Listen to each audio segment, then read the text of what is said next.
مفيش مشروع بيفشل الا لما بيبقى مش محطوط له بلان كويس. يعني قولي لنا برضو، يعني ليه في مشاريع كتير قوي، يعني سواء في البيزنس في العيادات او يعني في البيزنس عموما، ايه اللي بيخلي المشاريع تبدا تمام وتكون ناجحه ومره واحده تختفي، او مشاريع بتبقى على الساحه ومره واحده هي بتبقاش موجوده؟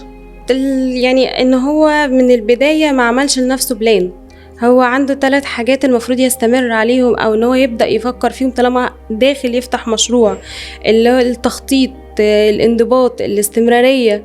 انت التخطيط ان انت تعمل دراسة جدوى كويسة جدا علشان تبدأ مشروعك يبقى كويس، عشان يبدأ مشروعك يبقى ناجح. تشوف الخسارة قبل النجاح، انت مش بتدرس حاجة ناجحة بس.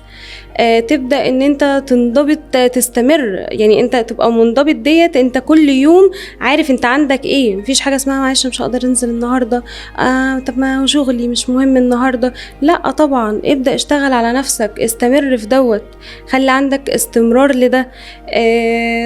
تخطى اي حاجة اسمها فشل. مفيش مشروع بيفشل الا لما بيبقى مش محطوط له بلان كويس. انت عايز مش قادر ان انت تعمل مشروع، اتوظف، مش تقليلا من التوظيف، بس ان هو انت خلاص الشركة نجحت ما نجحتش، انت اول كل شهر بتاخد مرتبك. انما انت دخلت في قصة مشروع، فانت بتبدأ ان انت تشتغل عند نفسك قبل ما تبقى للعميل.